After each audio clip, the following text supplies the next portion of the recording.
that we've learned about the history of calligraphy, we'll be moving on to the types of material that are used for calligraphy writing.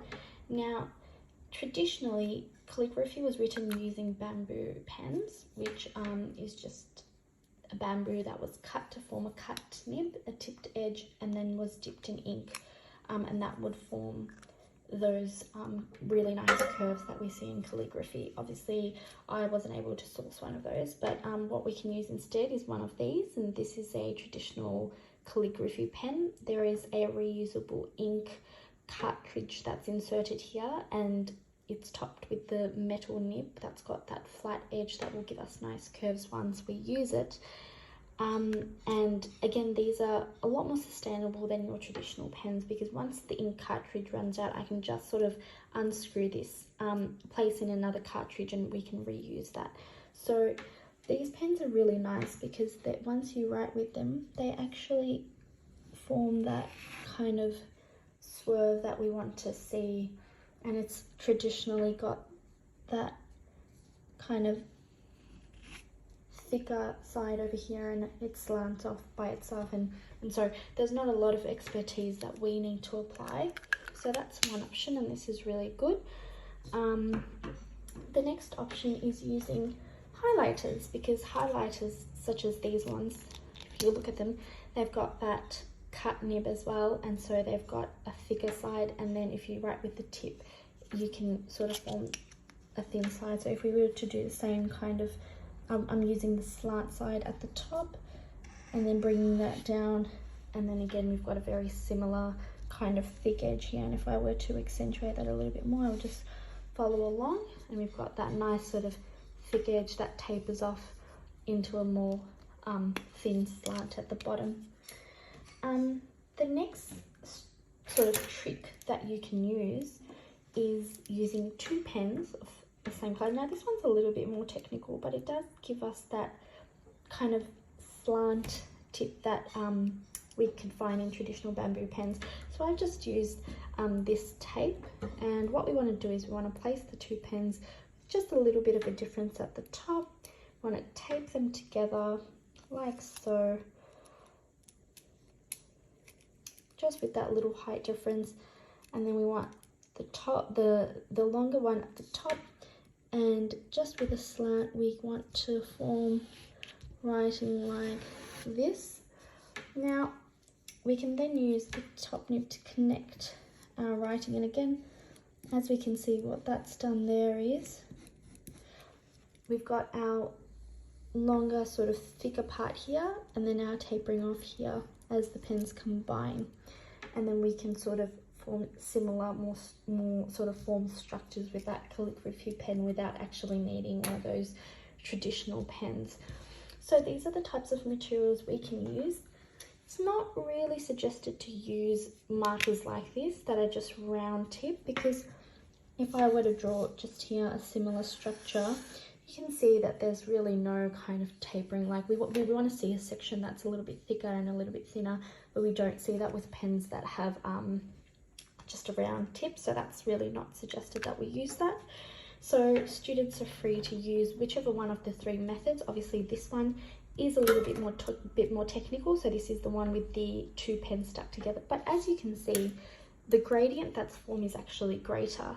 So for students that feel like they're a little bit more capable, a little bit more hands-on, they want to, you know, challenge themselves, this strategy is encouraged. It's really simple. You just use two pens of any same color, tape them together with just a little bit of a difference, and have a go at practicing that. Now that we've talked a little bit about the material that we can use for calligraphy writing, we'll now be discussing some of the mediums. So that means the type of material that is used to write on. Now, for beginners, obviously, we can use a simple notebook like this one, and I've chosen to start my calligraphy writing using a highlighter because I find that some of them are more natural and easier sort of materials that give me that slant and that calligraphic look that I'm after. So in the first lesson, we're just going to be practicing two components of Arabic calligraphy that are most commonly used, and that is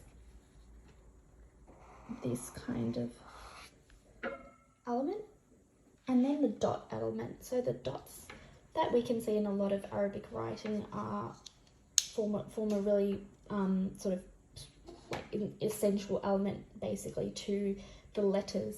So for instance, in basic Arabic letters, if we were to write the letter B or ba, this is how we would write that.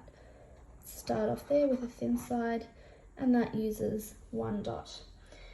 Now, the difference in calligraphic writing is that the dots aren't actually formed as straight. They're sort of given a more slant appearance, like so. So if I were to write ba, which is the next letter in the Arabic alphabet, I would then put the 2 dots in a slant, so I'm holding my pen slightly at an angle and then giving it that look there, rather than that, or. So those are things that I want to be avoiding. This is what I'm kind of aiming for, and I find that the highlighter is probably the easiest way to get that look. And that is what we will be focusing on for the next few minutes. We're actually moving on to composing our own individual calligraphy pieces. This calligraphy lesson was based more on the Arabic style of calligraphy rather than the Chinese style of calligraphy that has its own rules and principles. So for this section of the lesson, we will be choosing an Arabic word and then constructing that word in calligraphy writing. So for my final piece, I will be using this white plain piece of paper, and ideally I want my word to be centered right in the middle there. And to do that, I'm using a place card. So I'm just going to place this right in the middle here. Just going to draw a little border there and there, and roughly that looks to me to be the center over there. Now I do want 3 lines because, as in English writing, you'll notice that, you know, students that are in foundation, they'll use a 3-lined or 4-lined book to guide the writings, and that's essentially what I'm doing here. So I'm just going to combine the middle line here with a very light pencil, and this is just a guide to help me with my construction, because calligraphy writing isn't an abstract form of writing. It's a very detailed and precise type of calligraphy, so I want to be as exact or as proper as I can be. The word that I've chosen to write is the word Allah, which is the Arabic word for God, and this word is often written in the Quran, which is the Islamic book, the Islamic scripture. And I would have ideally, what I've just done here is I've just written a practice sort of around there in pencil. So I just, you know, this is something that I would practice obviously at a smaller scale. I might use a Graylid, I might use my highlighter, and ideally students will have a go at this. The size and construction, so first of all you want to come up with your word and kind of build upon the principles of calligraphy writing. You want to decide, when we looked back at those structures that we did beforehand, so we did these structures, we kind of want to decide, where do I want my thick element to be, where do I want my thin lines to be, is that correctly proportionate to my piece of work? So everybody should have a brainstorm. So this is the word that I've chosen. Now I'm thinking about, where would I like that thick element to be here? I'm going to make that a little bit bigger, so I'll do that with this here. So I've decided that I want that to be thin, and then I'm going to take it along here, and so that's my thick element, and that's going to taper off there.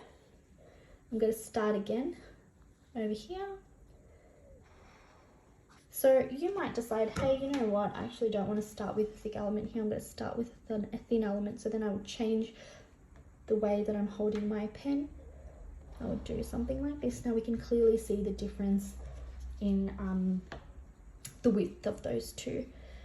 And then we might go, oh, I want to join that with a darker one, take that up, and then join that with a thin. So that's really, you know, might not work for me. I've decided to go for the thick one because that's what I like. So now my pen has automatically thinned that out, which I think is really great.